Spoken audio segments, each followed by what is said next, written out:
Stop doubting yourselves.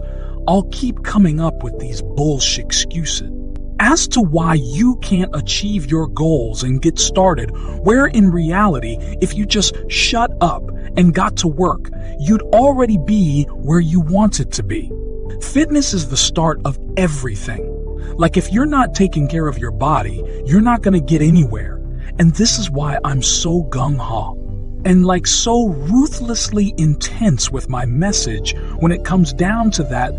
If you can't even go look in the mirror and be happy about what you see, good luck starting anything you see. My goal is to leave a legacy to be remembered forever. And that is why I pride myself on the work ethic that I put into every single day, not sometimes every single day, that I am breathing. I am grinding to leave that legacy.